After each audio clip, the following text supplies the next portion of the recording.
All right. Okay. So here we are with another episode of Coffee with the Founder on May the 4th be with you day. And so I got my cup here, got my drink, and of course we got a good, phenomenal guest joining us today, Dennis Shields. Brother Dennis, we are really doing these coffee talks as a way to introduce people to the network, to their friends and colleagues that are connected to me in the conference, and just letting people know about the good folks out there doing good work.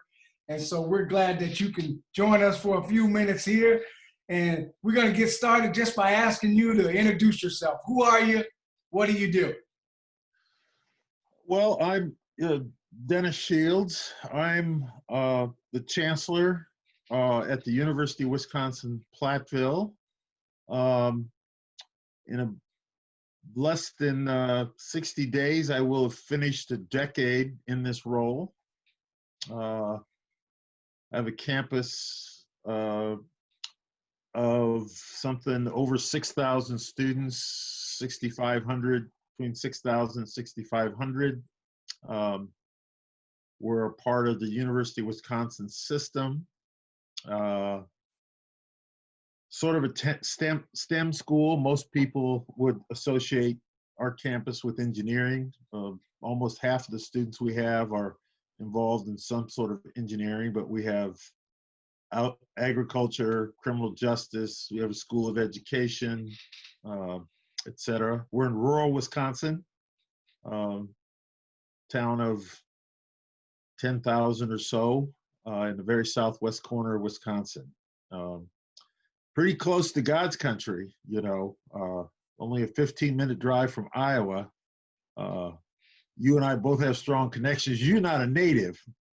I'm a born and raised Iowan. Yeah. So I'm the person that anytime something goes wrong at Platteville, I'm the one that gets blamed for it. And the other part of my job is trying to make sure all the people who do good things get their credit for it, which is sort of the leadership role of a president of a school, a chancellor of a school. So yeah. I just turned 65. So I'm on the backside of my career. So I spent most of my professional career in higher education, the first 28, 29 years of it in legal education, mostly in admissions, and then about a 4-year stint as the dean of a startup for-profit law school. So charge of admissions at Iowa for about a decade. Then at the University of Michigan for 8 years, and then out to Phoenix and for 4, and then spent a year at the City College of New York as the acting vice president of student affairs. So country boy goes to the big city. Yeah. Now, I want to ask you a little bit about leadership, because, I mean, it's such a big topic, and I mean, and can be a difficult topic just when things are day to day, every day. I want to and would imagine this pandemic has presented some different kinds of challenges. So I wanted to ask you about that. But before that, Iowa to president, is it what you grew up hoping to be, is the chancellor or president of a college, university? I mean, how did you get from Iowa into the seat of chancellor?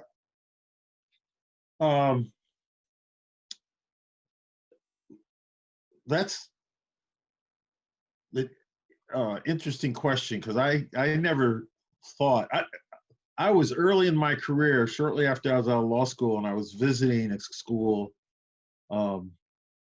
Savannah State University, historically black school. And I was chatting with a pre-law advisor there, and he told me, so I must have been all of about 28 or 29 years old then. He said, well, you know, you'd be a good college president. I thought he had lost his mind, quite frankly. So I have an interesting journey. I don't know if we've ever talked about this, Eddie. Um, I was born in Sioux City, Iowa, to an unwed mother who was white, um, and was put up for adoption and spent the first 5 years of my life in a Catholic orphanage in Des Moines. And left there because that was the age limit. Um, and I was under the auspices of Catholic Charities. And so um, they were trying to place me in a Black Catholic family. As you might imagine, there were hundreds of them in Iowa in the late 50s and early 60s. So I went to one family. It didn't work out. I was taken out of there because I was being subject to fiscal abuse, and then left there. Spent a better part of a year in a way station, where they put you while they're trying to figure out where to send you. They found a family in Brooklyn, Iowa, of all places, a Black family, a doctor, um, and that, there's a yin and a yang, right? There were some very good things and very bad things that happened there. But the good part was, if you can imagine 1962, 63, living with a family. He was from Steubenville, Ohio, and had gone to Fisk University and Meharry Medical School. And he had met his wife at Fisk, and she was from Greenwich, Connecticut. And so here's this kid who's grown up in Iowa without a whole lot of exposure to much of anything, living with this family who had gone to school in the segregated South. I saw things like Jet and Ebony, never saw that till I went to live with that family. And they used to travel back to their hometowns every summer.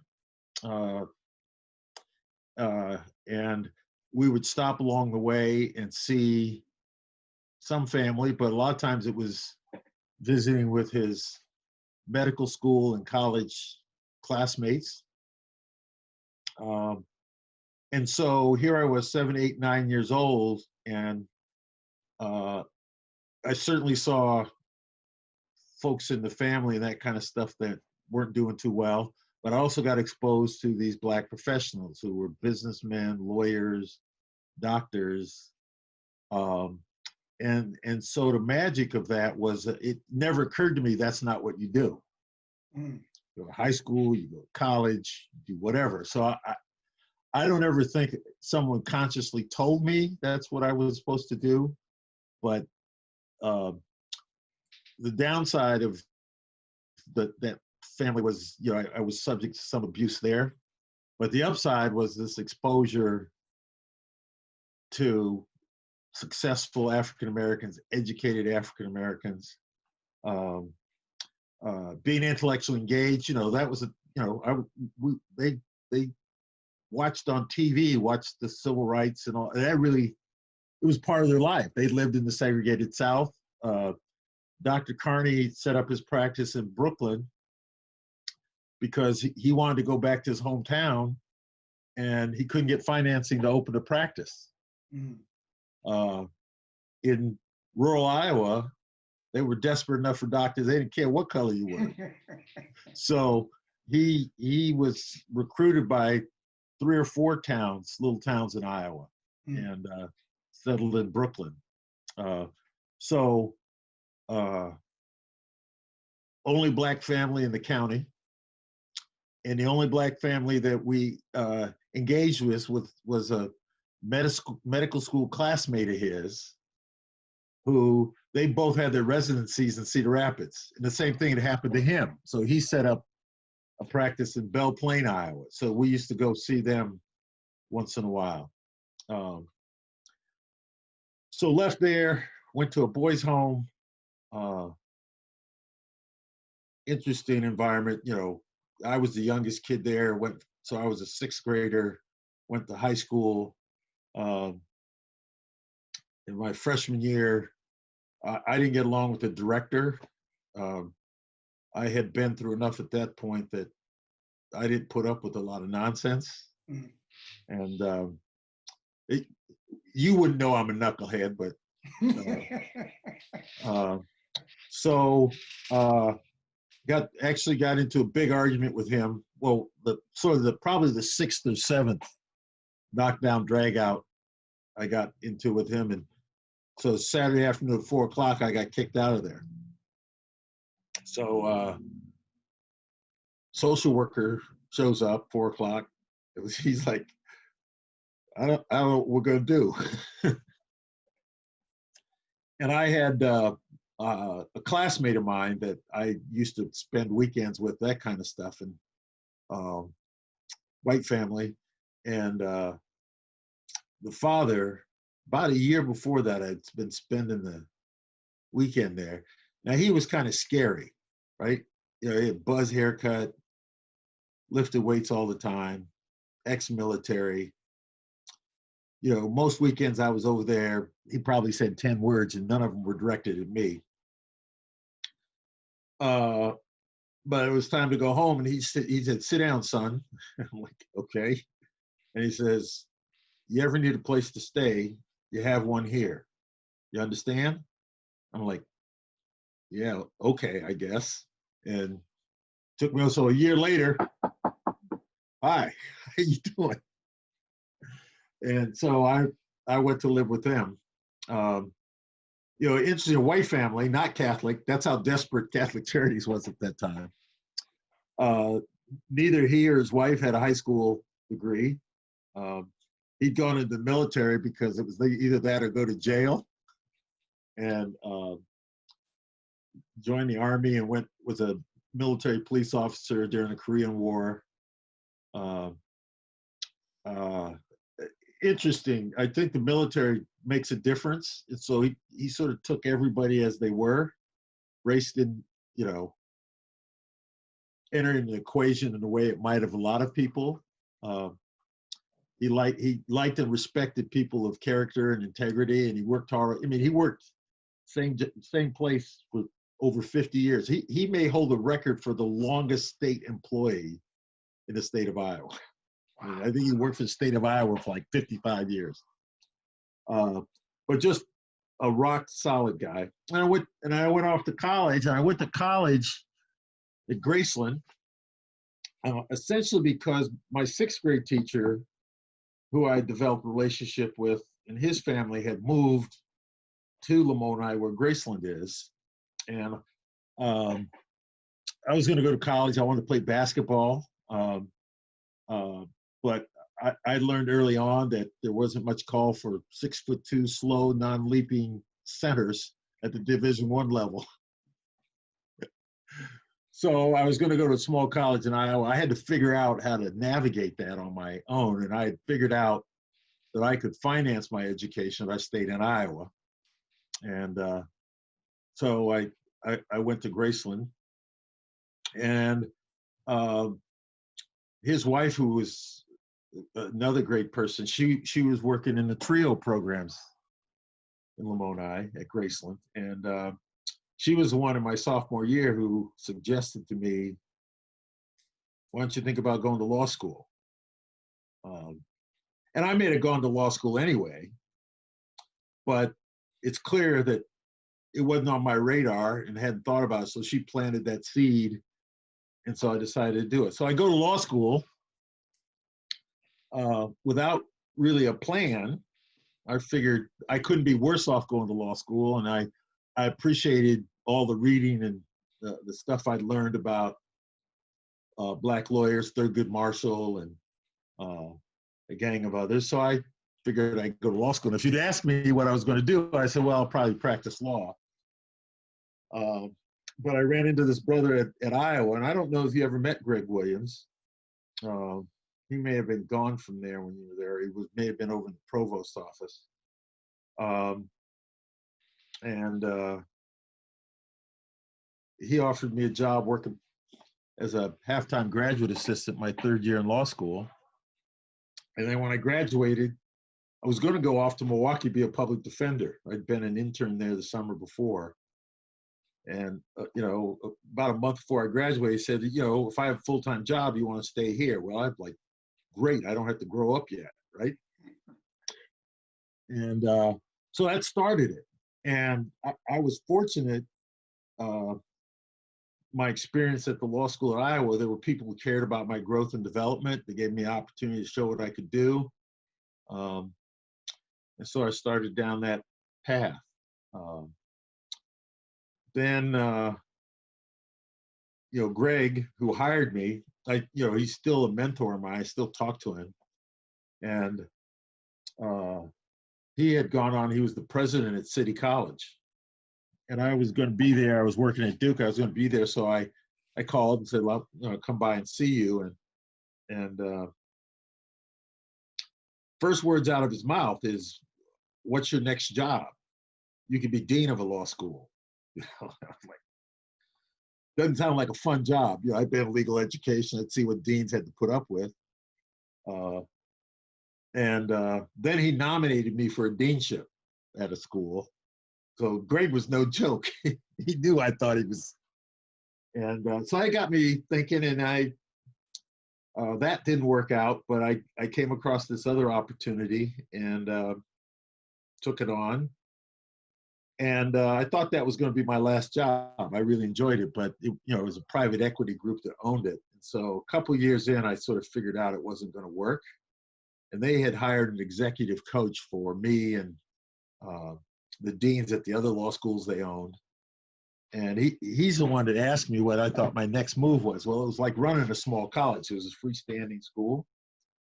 And that's when I said, I think now that I've done this, that's something I would like to try. And so that's when it occurred. So I'm my mid-50s when the thought hit me that I could be a college president. So that's a pretty long answer.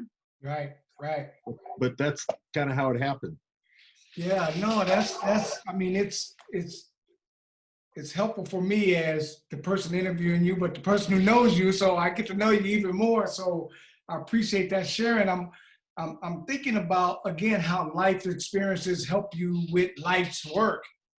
And so I think about the job of leadership and the job as chancellor, and I'm wondering, what is your leadership philosophy? What is it that you kind of think about or built your kind of leadership style upon? And has that changed with COVID-19? What's the role of a leader during this time? Does that change any when it's kind of a crisis to this point or this pandemic? Well, so, if you ask me what I learned over time, is that what leaders do is they find good people, they find the talent that they need, and they coach it, they support it, and rely on them to help you be successful as a leader, but that's because you're helping them be successful. And so if you build the right teams, when challenges come forward, then you have the people around you to think that through. I think the dangerous thing is that if you think you're a leader and you think you have to figure out everything yourself, that's when you run into problems. The other thing that you'll notice, that I've noticed in higher education, is that when people search to fill a position, they search for expertise. And it's not like, if you're going to hire a finance person, you shouldn't hire somebody that understands finance. But you can find that kind of expertise anywhere. The help that you need are people who understand how to get things done, how to collaborate, how to work with other people. And so if you look at people who are successful as leaders, you will see that they have around them people who are competent, effective, thoughtful people themselves. And so I would tell you that at least from my perspective, it's the quality of people that you're able to attract to work for you. For me, it was an accumulation over time. I would say, given my life experience, I'm somebody who absorbs.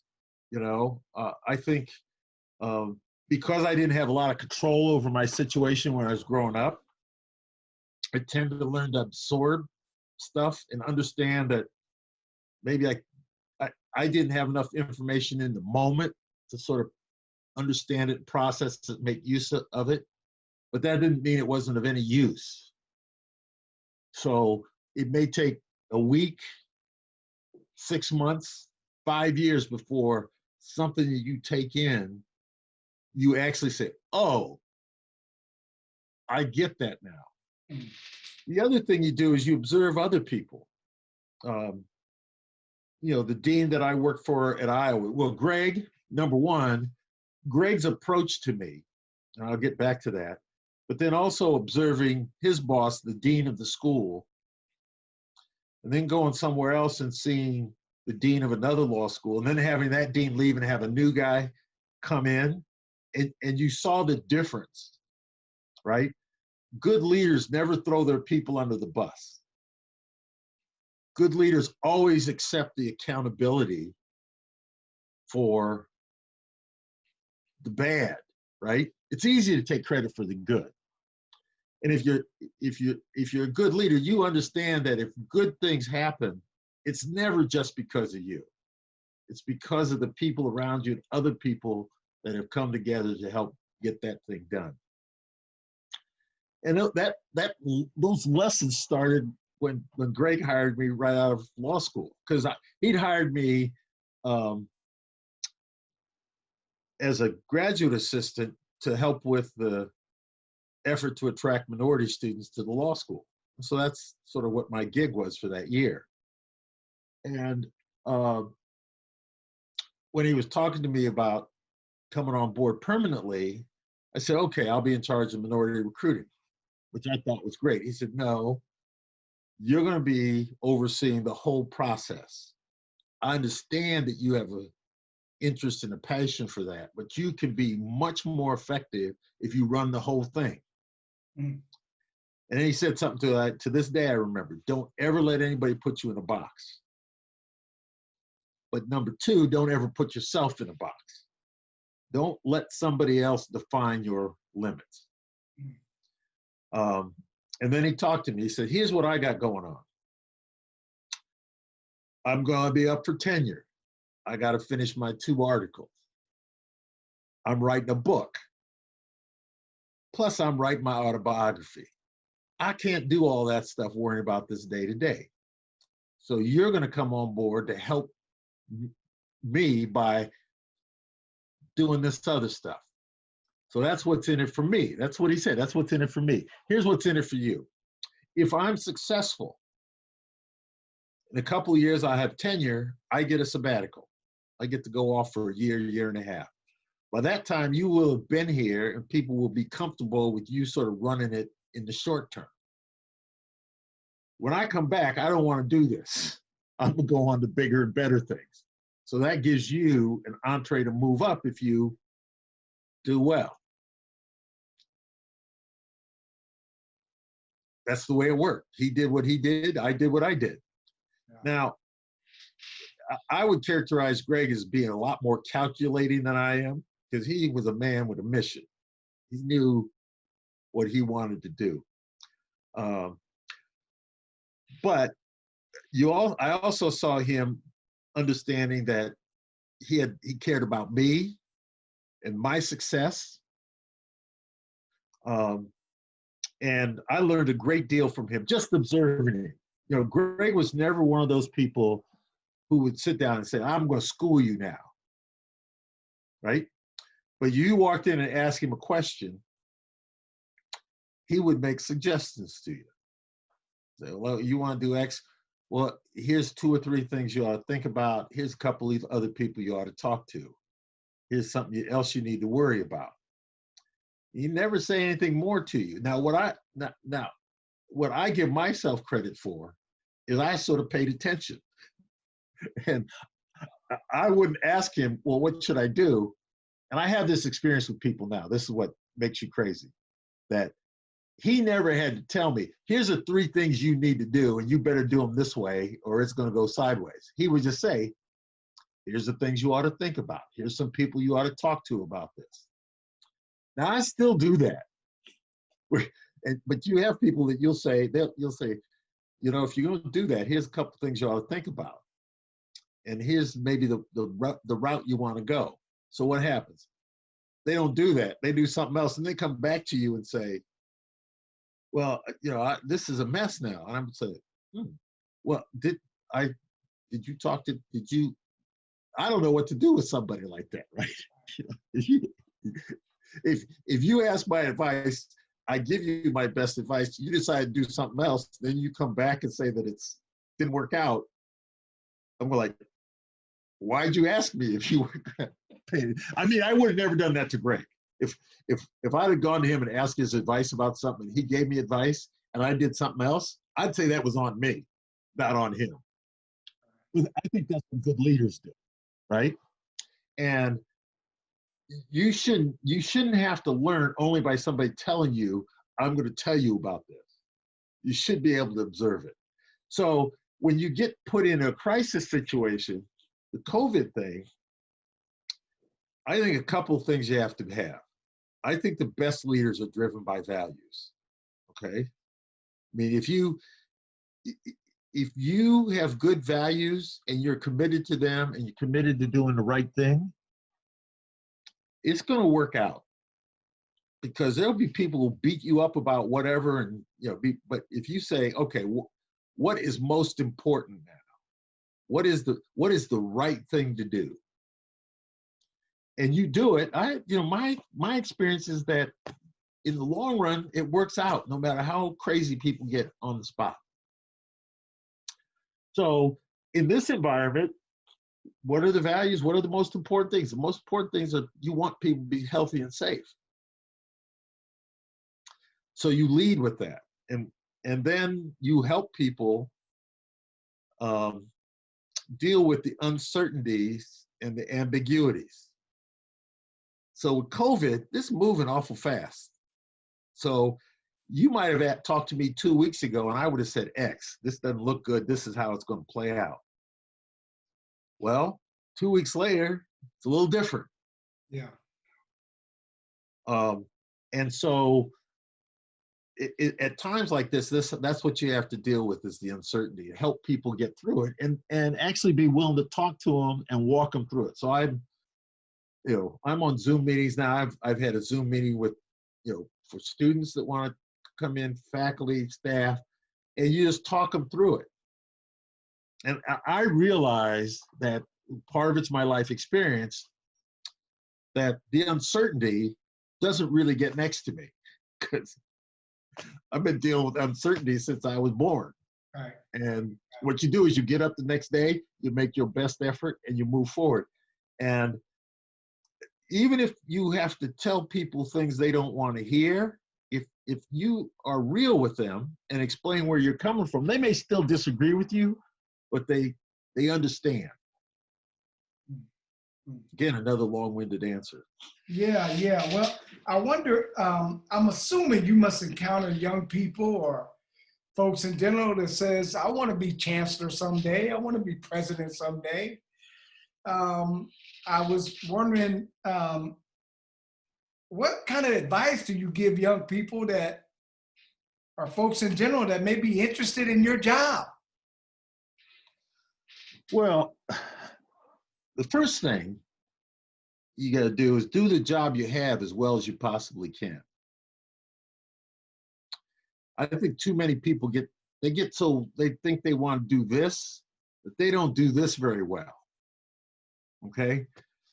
I never started out on a path that intentionally led to becoming a chancellor. But there's very few people, any position I've held, that wouldn't say, you know, he's one of the best people we've ever run into doing that kind of work. Now that doesn't mean I necessarily did it the way they would have done it, because I'm kind of a direct person. I'm not, when I deal with students, I'm not real warm and fuzzy, right? I got a pretty fundamental view. I can't fix everything that bothers them. I want them focused on, you want to become a chancellor? You need to go to class and do your schoolwork. And when you got a problem, you got to ask for help. If you don't do those things, none of his other ambitions are going to amount to anything. Mm. Pay attention. Do what you're supposed to do. And you know, the paths to these jobs now is changing because people are starting to understand you don't have to be a superstar academic to be a good leader of an institution. You have to be aware of the dynamics in an institution, but a lot of what you do has nothing to do whether you have a PhD in history and wrote 5 books. Now, you talk to most faculty, they would prefer to have somebody like that. But the reality of it is, what most doctoral degrees do to you is they narrow you, right? You know, you're gonna, you know, you have a doctorate in history, you got some pretty narrow piece that you focused in on. And now, it's not that like that skill isn't transferable, but that does put a mindset that can put you in a bubble a lot of times. So what do chancellors, what do presidents of universities do? Well, they got to deal with students, they got to deal with faculty, they got to lead a senior team, they got to deal with legislators, they got to raise money. I mean, none of it has to do with the history paper you wrote, okay? And so I would advise people to be good, for me, absorbers, listeners. You accrete knowledge and awareness, right? And be trying to understand the dynamic of what's going on. So it takes the ability to be self-reflective and self-aware. If you want to lead anything, you want to have people that have confidence in you, you have to have that self-awareness. I would suggest to you a baseline of humility, because what I can tell you is most of the rooms I sit in, I am not the smartest person in the room. And I've sat in a lot of rooms where I was the least smart person sitting in the room. So it's not about who's the smartest. I'll tell you a story. You know, I was involved in the affirmative action case with the Michigan Law School. I don't know if I ever talked to you about that or not. No. That's so a classic case. Gruder v. Bollinger, I was sued. I was part of the people who were personally sued, the dean, the president of the university. I was the dean of admissions at Michigan. Well, if you roll back to when we first started developing that admissions policy, which, you know, was one of the strengths. But as we're going through that, we're passing drafts back and forth, and this guy named Richard Lempert, right? Now, at that time, you know, I think I used 2 or 3 of his books while I was in law school. Evidence, criminal law, that kind of. He was a JD, PhD in sociology. Absolutely brilliant guy. Interesting fellow. And he was chairing the committee, and he had written a draft. He wrote a draft saying, well, we shouldn't admit anyone we don't think can be successful passing the bar exam. Now, understand that other people on that committee all had fancier schools behind their name, right? Even the students on the committee probably went to fancier places than me. But I looked at Lempert and I said, oh, has that really been a problem here? Because I had the perspective coming from Iowa. They were stealing really good people from me, right? Didn't matter what I said to them. They got into Michigan, they went to Michigan. And I said to him, well, you know, we weren't getting people that were as well prepared as Michigan was. They came to Iowa, they passed the bar exam. So if the people you're admitting aren't passing the bar exam, that says something about Michigan, not about them. Mm. He struck that, he didn't talk about it, but he struck that language immediately. Now, that wasn't a brilliant observation on my part, but it was a hard-headed practical thing.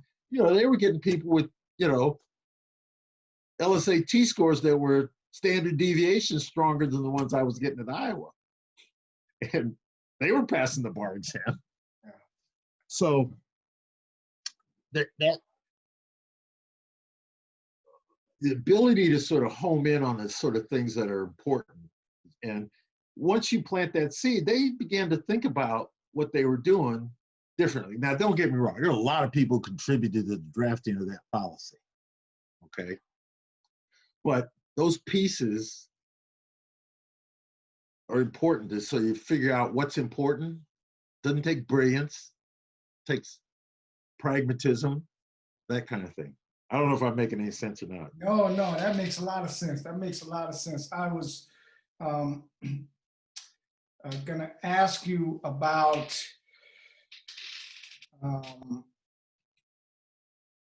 what's the best thing about being president, the chancellor? The best thing is you got all these other people around you, so that when a piece of paper comes across your desk like this, you know what I do when I look at it? I say, who should do this? I don't say, should I do this? I say, who should do this? If I ask, should I do this, more of that stuff's gonna stick on my desk than should. So the big difference between being a dean is you get to hand things off to let people figure them out and come back to you, propose things.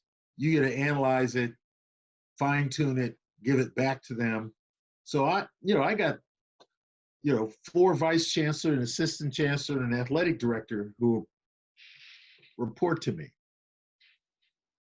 Every one of them has a portfolio about something. Now, there's things I have to do. I'm the public face.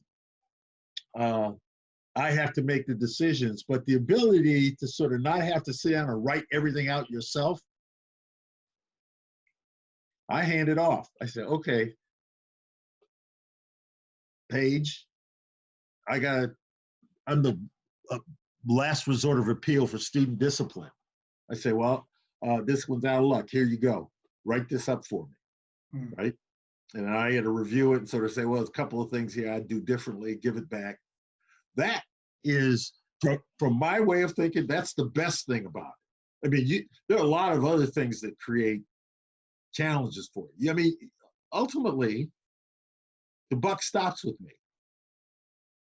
Some go sideways, I'm accountable. And that's one of the bad things about it. Some people don't understand that. They may be absolutely certain what ought to happen, but it's my name on the door. And if it goes sideways, they're not going to call you, they're going to call me. So if they're going to call me, we're going to do it the way I want to do it. I'm not going to blame. Now, that's the thing I learned during my stint at Michigan when the new dean came on board. He made a couple of decisions that it was perfectly within his orbit to make those decisions. It's contrary to the advice that I gave him. Now, everyone I worked for up to that point, they would have never tried to throw me under the bus or ask me to take the bullet for them. But there were a couple of times when I had given him advice about something. Well, more than a couple of times. It happened that's why I left. There's 6 or 7 times where things were going on that I said, this is a problem, And he's like, no, I don't want to do it that way, which was his right. But then when it went sideways, he couldn't look at me and sort of say that was my problem. Right. I told you that wasn't going to work. And here's the thing. If he had followed a different tactic, if he had said, you know what, I got some advice to do this differently. I decided to do it this way because of this, this, and this. And if you want to be mad about something, be mad at me. He'd have had my full support then. And I had not had that experience in the past where somebody made a decision, they wanted you to provide cover. I mean, you earn that sort of loyalty, right? Now, there may be times, it happened to me a few times in my career, and it happens with some people who work with me. I may have to call them in and close the door and say, what were you thinking? Yeah. But I would never throw them under the bus publicly. Right? I had a boss call me and say, you don't ever put me in that position again. I'm like, okay. And that's good leaders. It may be that you need to make a change, that you don't have the right person sitting in that seat, but you ultimately have to take responsibility for whatever the outcomes are. And I think that's the hardest thing for some people as they come up and they want to be leaders. They don't want to be held accountable in that way. And there's a lot of things. Look, here's the scariest part. Any given day, I got 6,500 students and 900 employees. Hundreds of them could be screwing up at any given time. Right? If you sat down and thought about that every night, it could make you a little twitchy. Yeah. So by your own admission, you're not 20-something like you used to be. So what's on the horizon? I mean, as you look at the next 10 years of your career, are you thinking about, or you got anything you're envisioning over the next 10 years? What's in the future for you? Well, I think I'm done looking for a full-time job. I think people worry about their legacy. Eddie, I'll tell you, whatever my legacy is, it's already been determined. Nothing I can do in the next 2 or 3 years are gonna, and I'm happy with it, right? So I think there was an opportunity I looked at that didn't work out, that would have kept me working until I was 70, 71, because it would have been an interesting challenge. Since that didn't work out, I could see, retiring in the next 2 to 3 years, maybe serving as an interim president or chancellor for some places. I wouldn't mind doing it at HBCU, because I think a lot of times the new presidents that come into that role need somebody who will clean up the mess that's there, so that they can be successful. Because what you find sometimes at those institutions, things are so squirrely, there's so much stuff that's gone on that somebody needs it's like a yard that been let go wild. Somebody need to come trim the bushes, mow the grass, and sort of say, hey, this is the way it's supposed to look, so the next person can come in. Somebody that they can get mad at when they're gone. Because I think that there are a number of HBCUs that are struggling just because somebody doesn't come in and tell them the truth and sort of say, you can't do things this way anymore. There's some other opportunities to contribute to the succession of other presidents or leaders. I'm involved with something called the Millennium Initiative with the American Association of State Colleges and Universities, which is trying to prime the pipeline of other people of color and women going into presidencies. I'd like to stay involved with that. I am involved. I'm the chair of the steering committee for that, and every year they assign a couple of mentees to me to sort of try to coach up, who think they aspire to be presidents and chancellors. And I enjoy that kind of work, mostly just having a conversation with them, because I have a certain way that I have done things. Well, there's nothing magical about that. Yeah. There's some, if I create challenges for myself, it's because I'm too direct.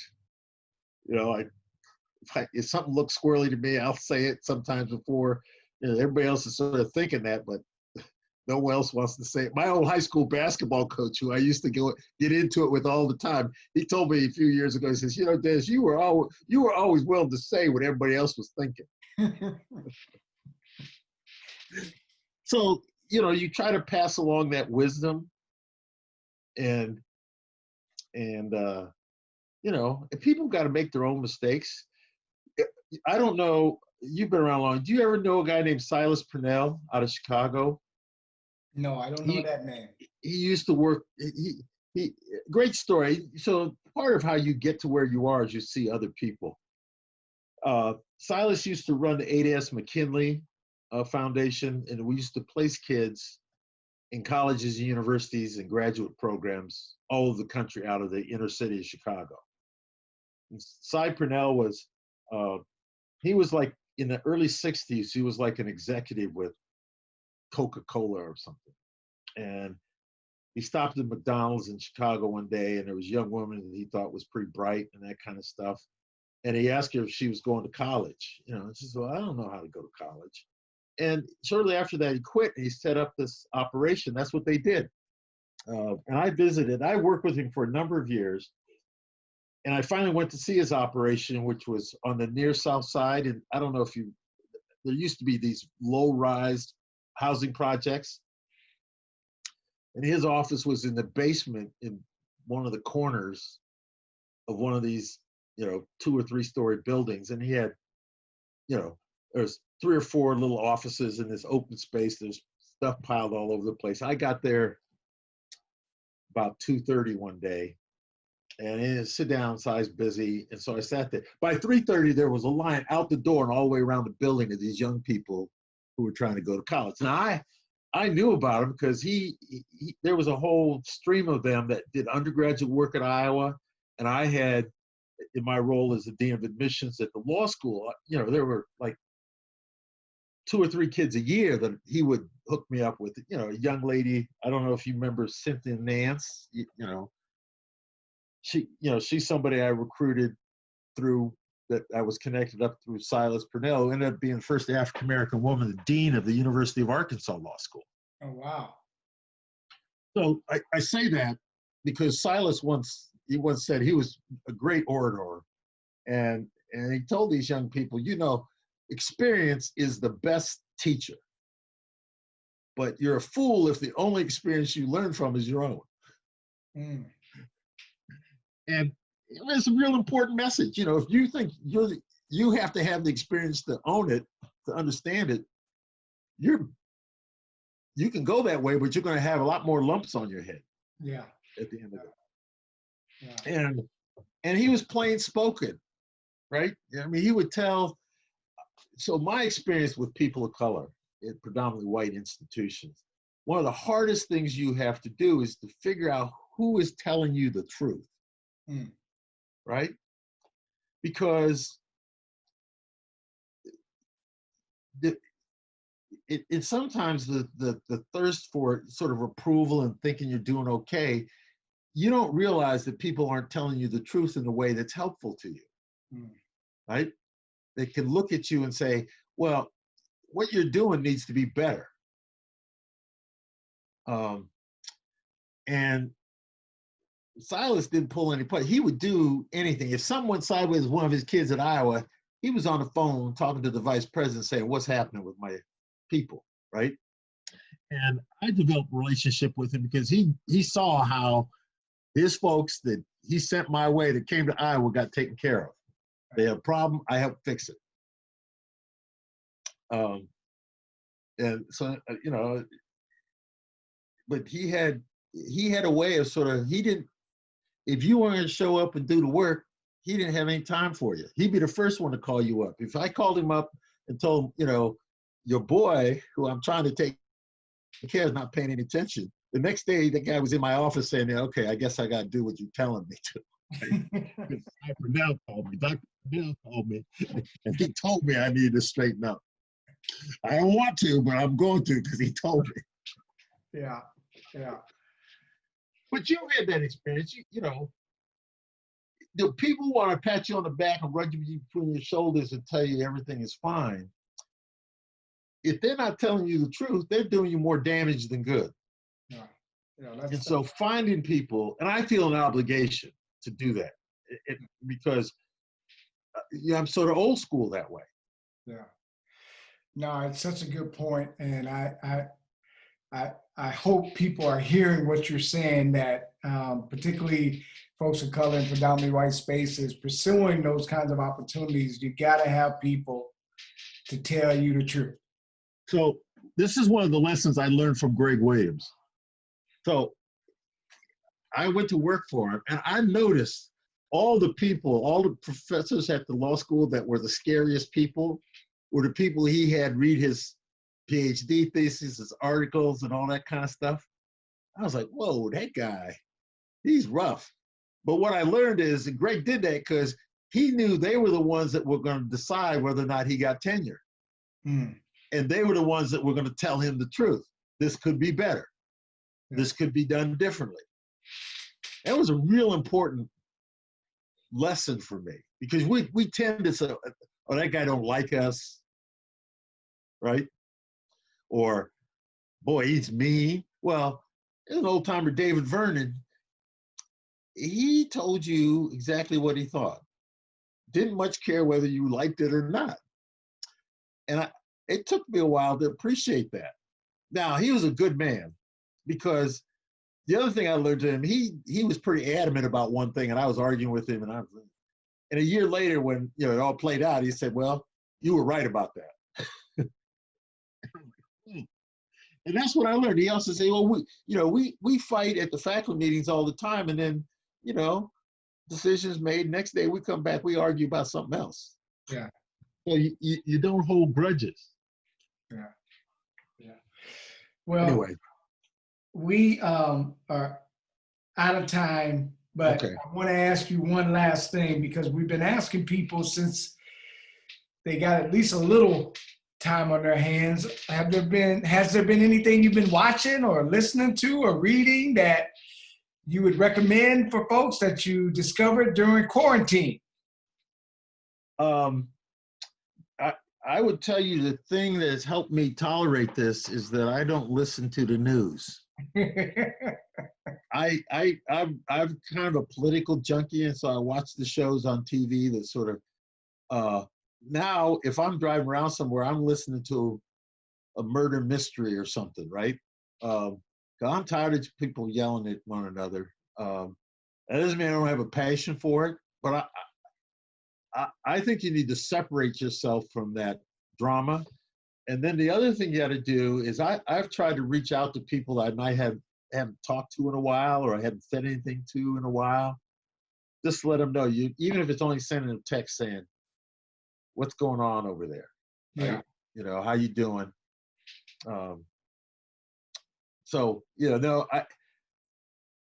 I read enough stuff that's related to work that I don't have the patience to. So I like listening to stuff, and so I'm fortunate. Everybody in my office, in my space, nearly the whole building, they're all gone, and it's only like 20 seconds away. So I get to change my environment. I go up to the office and relax. I got to run at the place with nobody bothering me. So I'm fortunate that way.